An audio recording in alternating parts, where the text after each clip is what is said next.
ZoomerLife. Health, wellness, and longevity from the world's brightest minds. I'm sure that somewhere out there is a study on the therapeutic value of humor. And if there isn't, I know we can all report on it anecdotally. Our next speaker is Timothy Caulfield. He's a science nerd, he's a health nut, and he's fed up with all the bogus claims and the weird information and the outright misinformation that floats about in the popular press, and these days, especially on the internet, all of it posing as fact. In our defense, he risked his own body by exercising like mad and by eating only an ultra-healthy diet to finally come up with the cure for everything. Untangling, I have it here, the twisted messages about health, fitness, and happiness. That's what brought him to my attention, and I'm pleased to bring him to your attention. This is Timothy Caulfield. Well, thank you very much.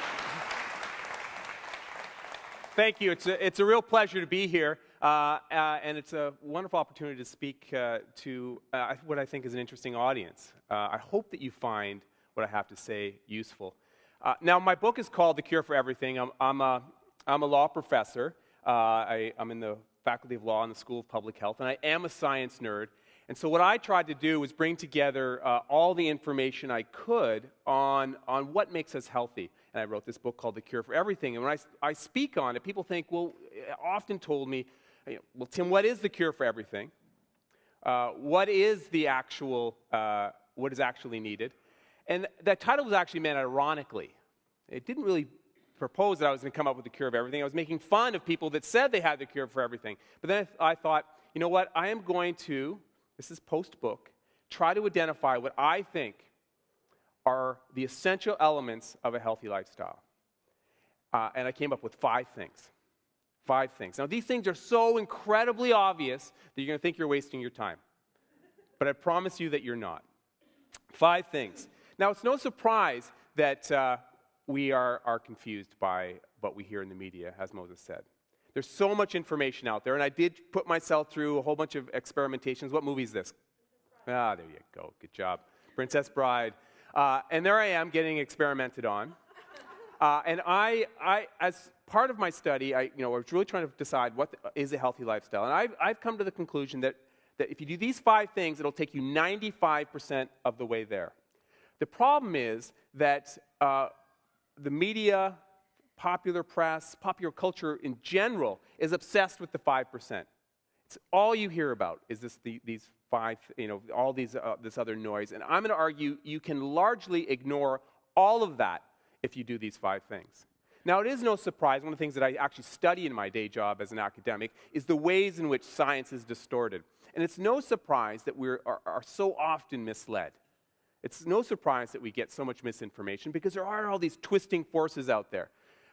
Even at the level of researchers, when the studies leave the lab, research tells us that the information is twisted. This is a very recent study that showed that 40% of abstracts, which are actually written by the academics, have some kind of spin or hype associated with them. It goes from the research to the research institutions, the hospitals, to the universities, right? At that stage, again, another twist occurs. Again, a very recent study, just came out last month, found that they define it as spin. Over half of the press releases from institutions have a spin associated with it, right? So you got this pipeline forming, right? Then it goes to the media. Obviously, some more spin there. And what's very interesting, what often happens is the first study, this is a phenomenon you guys can follow, the first study will get a whole bunch of press, a whole bunch of excitement, but all the negative studies, or all the studies that show it's, you know what, this didn't turn out to be such a breakthrough, don't get much press at all. So you have the media having extra spin, of course. The market, a lot of spin there, don't need to talk about that. And lastly, us, all of us, and this for sure me, we spin it too. We spin it the way we interpret the media. We spin it the way we interpret all the research results. And as a result of that, you have a tremendously confusing message emerging. A couple examples. How many people saw this chocolate story? I love chocolate. I'm a chocolate fanatic. So this was great news for me. This was a study that came out that said that eating chocolate will make you thin. Remember that? Did you guys see that? And I was very, very excited about it. And they referred to real science, real studies, right? And the whole idea is not just that, chocolate's not so bad for you, but they were actually saying that eating chocolate will make you thinner. Wouldn't it be fun to be in that clinical trial, right?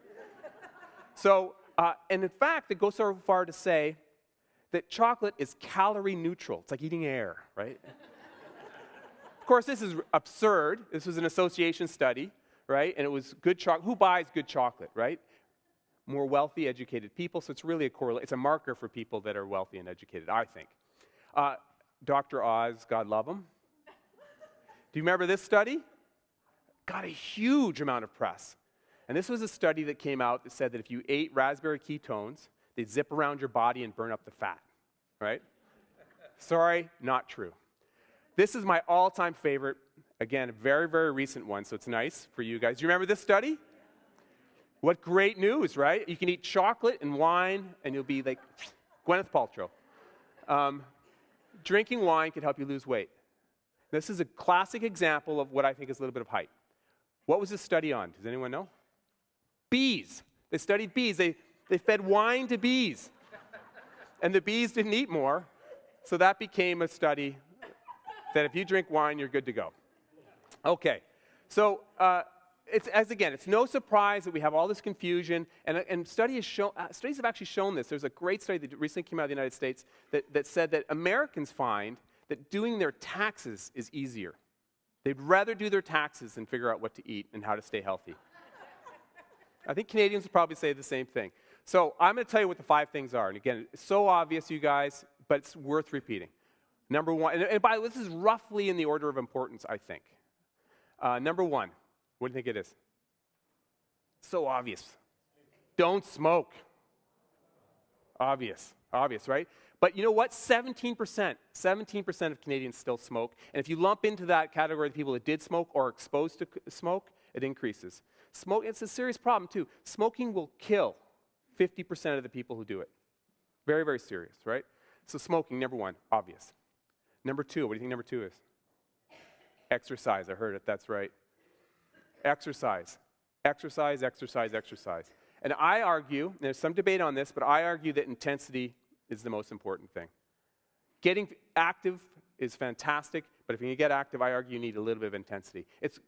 In fact, you can argue that exercise is better for you than almost anything else you can do for your body.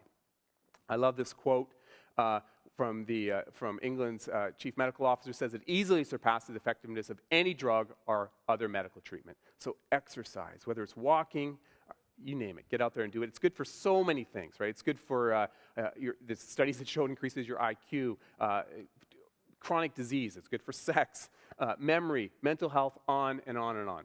Okay? What is it not good for? Losing weight. Did you guys know that? It's a very, very ineffective strategy for weight loss. And this is bad on a number of fronts because that's how it's always marketed, right? You're always told you should work out in order to stay thin, and you're going to fail and not continue to do it. Now, there's a whole bunch of reasons to do it, but don't do it for weight loss. Why is it tough to do it for weight loss?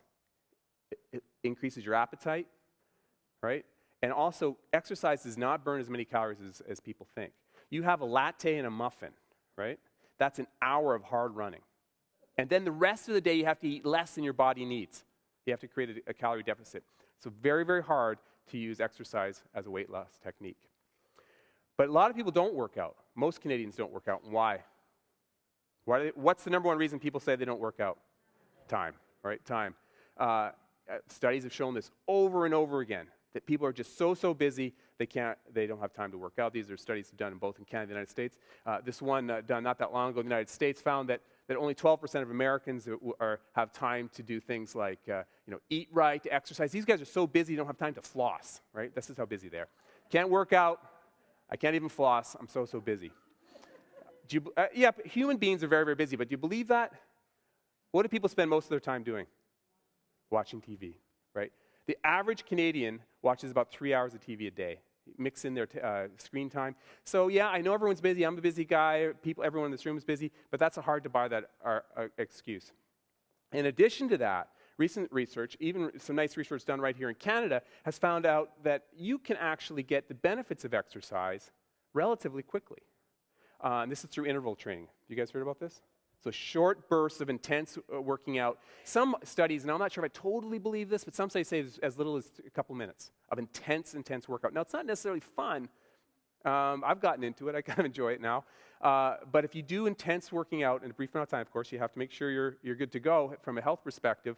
But these short bursts of intensity done over a brief amount of time, you get a lot of bang. Now, the other thing is that I've received a little bit of heat for. Now, I don't know if there's people in the audience that do yoga, part of the yoga army, because I've made the yoga army mad, and I've got some hate mail from the yoga army. In my book, I argue for this, a little bit of intensity, and there are actually a lot of benefits you get from yoga. I'm not saying yoga is not good for you. It's good for your mental health. It's good for some chronic injuries, et cetera, but it's not an effective way to get fit. And I was quoted in the USA Today making this claim, and I got all this pushback. But I think it's a good example of a couple things. How if you're going to invest time in working out for the purposes of health, there may be a whole bunch of other reasons to do yoga or other activities that you enjoy, but if you're trying to get the health benefit, not your best choice. This is actually a nice summary that was in the USA Today article. It says that it's not a great fitness plan because it doesn't have all these overall benefits. It's not a great weight loss technique because you're not going to be burning many calories doing it. You're not eating while you're doing yoga, so that's a good thing. It doesn't have a lot of cardio benefit. It does have mental health benefits for sure, and it can help with pains, other pains, aches and pains, but not overall great fitness routine. Why do we hear so much about it? And others, we could pick others. I'm picking on yoga, but you could pick other things. Why do we hear about it? It's a huge industry, right? It's just a huge industry, right? So they've got to market an overall lifestyle in order to sell products. But I argue you've got to work out intensely. This is an interesting study that just came out that they argue in this study that it really is intensity, not duration, that's important for health benefits. I'm going to skip over that. The other thing I argue in my book, and a lot of studies back this up, is we should all be doing a lot more resistance training, especially as you get older. Resistance training, very, very important. So for my number two, it's interval training and resistance training is what I would focus on. Okay, number three. What's number three? Again, really obvious. Oh, sleeping's a good one. Eating, right? Eating well. Eat real food. People said this over and over again. It's so true. Now, I argue, and people can dispute this, but I think a shortcut to this is you try to eat 50% of what goes in your mouth is a real fruit or vegetable, right? Whole grains, lean proteins, low-fat, dairy, and that's it, you guys. There is no magic. Focus on the fruits and vegetables. For me, I find that makes a huge difference, because if you just focus on that, so many other things take care of themselves. In fact, this recent study just came out that said eating fruits and vegetables make you happy. People who eat fruits and vegetables actually are happier and have a higher wellness index. The other thing, part of this, of course, is avoid the junk. Avoid the junk. Isn't that sad? Sad ad. Avoid the junk. There's a whole bunch of reasons to avoid, and you know what junk is, right? You guys know what it is, junk food. And to be honest with you, there isn't a lot of room on your plate for junk. If you're eating the right amount of calories, there isn't a lot of room on your plate for junk, right? And don't believe any superfood story. We love bacon, so the Caulfield family was very excited about this news that bacon was good for you. It's the new superfood. It's not the new superfood. It's horrible for you, unfortunately. I'm sorry.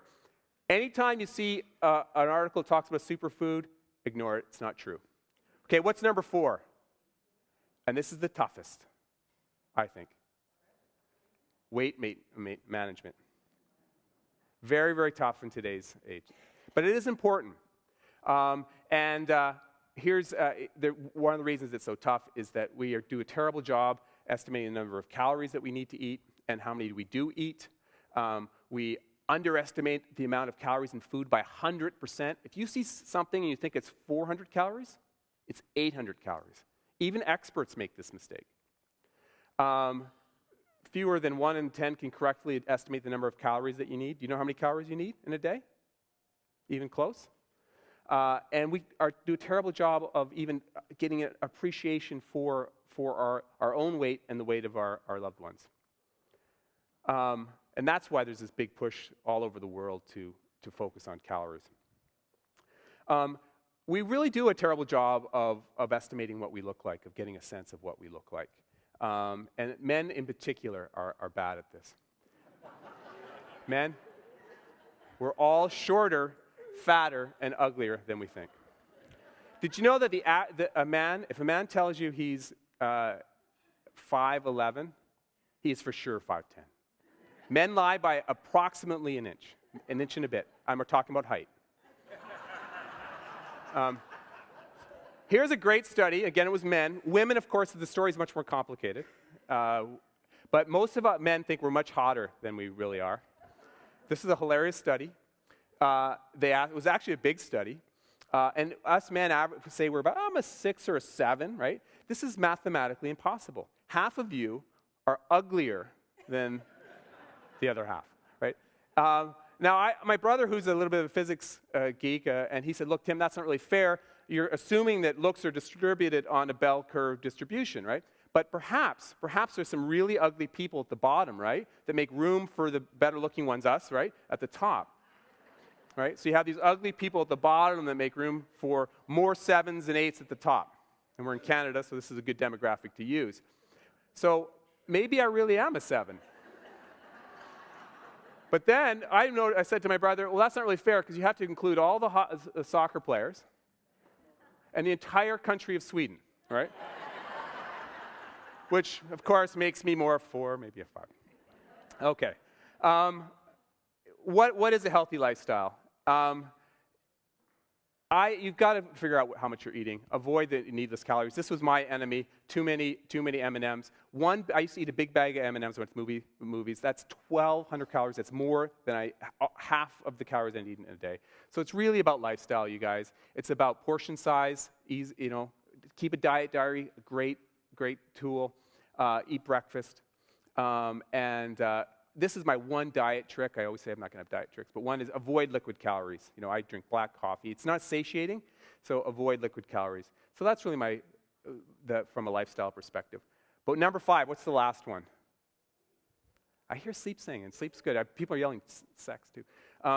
So it's injury prevention.